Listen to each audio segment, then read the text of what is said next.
कौन है मनीष सिसोदिया? कहां से आए सिसोदिया?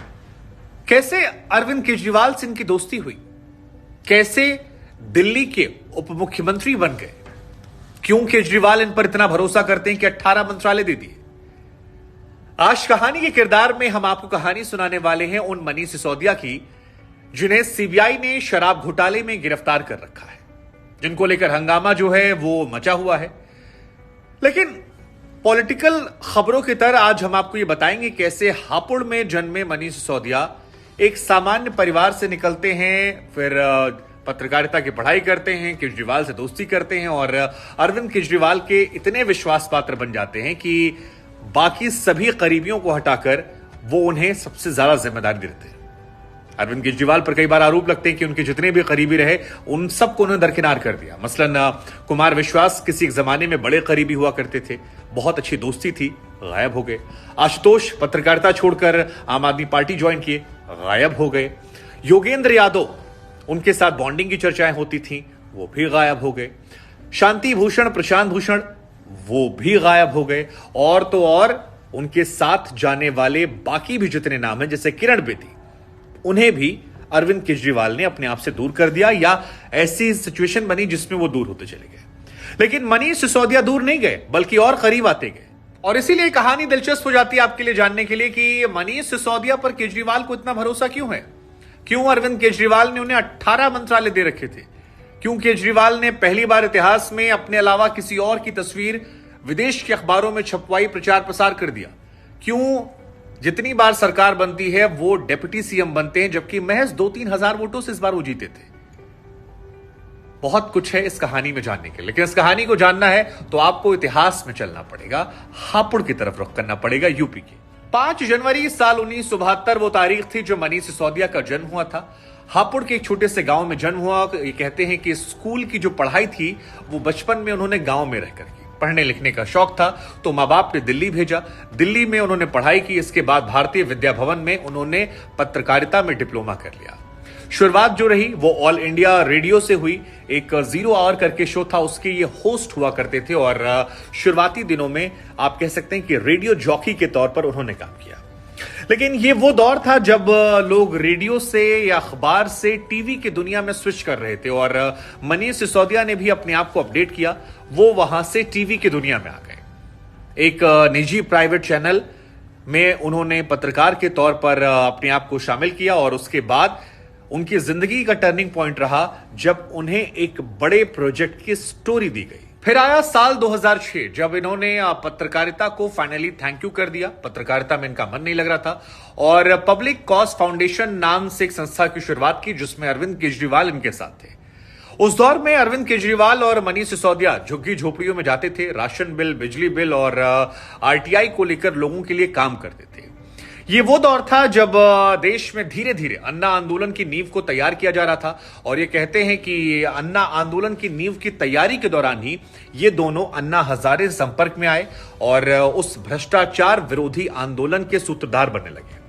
फिर जब जन लोकपाल बिल का ड्राफ्ट तैयार किया जा रहा था आरटीआई को लेकर, तो जो 9 लोग थे जो आरटीआई ड्राफ्ट तैयार कर रहे थे, ये कहते हैं कि उसमें मनीष सिसोदिया का भी एक नाम था।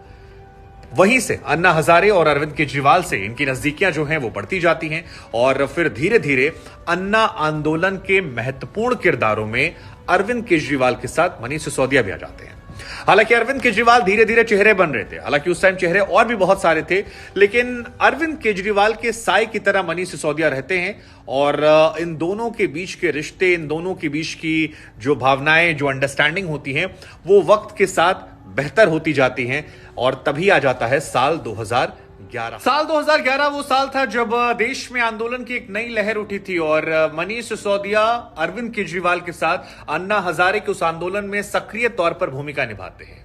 2011 में यह आंदोलन जो होता है ये काफी ज्यादा चर्चित होता है। बहुत सारे पत्रकारों ने इसमें भागीदारी की थी और कई लोगों पर यह आरोप लगते हैं कि अरविंद केजरीवाल से नजदीकियां बढ़ाई और अपना पॉलिटिकल पिच जो है वो तैयार कर लिया, जिसमें आशुतोष पर आरोप लगते हैं कि उन्होंने भी पत्रकार होते होते अपनी राजनीतिक भूमि तैयार की। कई और भी पत्रकार हैं जो यहां पर शामिल हो गए और आज आम आदमी पार्टी पर अगर आप नजर डालेंगे तो पत्रकारों की एक लंबी चौड़ी फहरिस्त है जो कम से कम 2013 वाले चुनाव में नजर आई थी, जिनमें से कई सारे धीरे धीरे अलग हो गए। लेकिन मनीष सिसोदिया अलग नहीं हुए। 2013 में जब आम आदमी पार्टी गठन हुआ तब इन पर और केजरीवाल पर आरोप लगे कि अन्ना आंदोलन की आड़ में इन लोगों ने अपने पॉलिटिकल करियर को राह दे दी। शुरुआत में यह आंदोलन जो था ये एक आंदोलन के तौर पर था, सत्ता विरोधी और कई सारी मांगों को लेकर था, लेकिन उन मांगों को पीछे करके पॉलिटिकल एम्बिशंस को आगे रख दिया गया और एक पार्टी का गठन हो गया जहां पर आम आदमी पार्टी के लिए झाड़ू सिंबल पर पटपटगंज से मनीष सिसोदिया ने चुनाव लड़ा। 2013 में चुनाव लड़ा, जीत गए। 2015 में चुनाव लड़ा, जीत गए। और आम आदमी पार्टी में उन्हें पहला वॉलंटियर माना जाता है। मनीष सिसोदिया के कद का अंदाजा, अरविंद केजरीवाल के भरोसे का अंदाजा आप इसी बात से लगा सकते हैं कि वो फर्स्ट वॉलंटियर आम आदमी पार्टी के। ये वो दौर था जब आम आदमी पार्टी लगातार ग्रो कर रही थी, देश के अलग अलग राज्यों में चुनाव लड़ने की भूमिका निभा रही थी और इन सब के बीच में जो सबसे ज्यादा चर्चा के केंद्र में क्षेत्र था वो मनीष सिसोदिया का शिक्षा विभाग था। वो शिक्षा मॉडल जिसकी चर्चाएं दूर दराज तक हो रही थी, कितना सक्सेसफुल अनसक्सेसफुल वो हम आप पर छोड़ देते हैं, लेकिन मनीष सिसोदिया इस बीच में अपनी कहानी को लगातार आगे बढ़ाते हैं और पंजाब में भी गवर्नमेंट जो है वो इन्हीं तमाम मुद्दों को लेकर, शिक्षा स्वास्थ्य को लेकर बन जाती है। हालांकि यह भी दिलचस्प है कि स्वास्थ्य मॉडल जिसमें मोहल्ला क्लिनिक का जिक्र है, उसके स्वास्थ्य मंत्री जेल की सलाखों में है सत्येंद्र जैन, जिन पर आरोप लगे कि मसाज करवा रहे हैं, तमाम नियम कायदे कानून को ताक पर रख रहे हैं, उगाही करवा रहे हैं।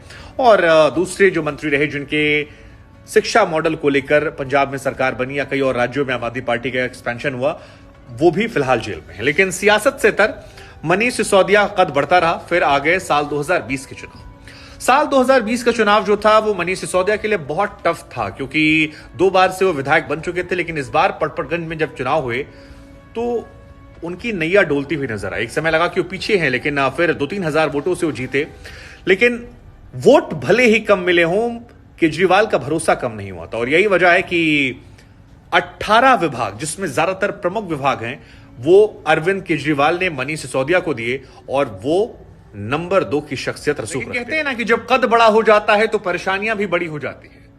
गुजरात चुनावों के दौरान केजरीवाल और सिसोदिया पर कई तरह के आरोप लगते रहे। फिर एक्साइज घोटाले को लेकर जिसमें 150 करोड़ रुपए घोटाला और तमाम सबूतों के साथ छेड़छाड़ करने के आरोप जो हैं वो सिसोदिया पर लगते रहे।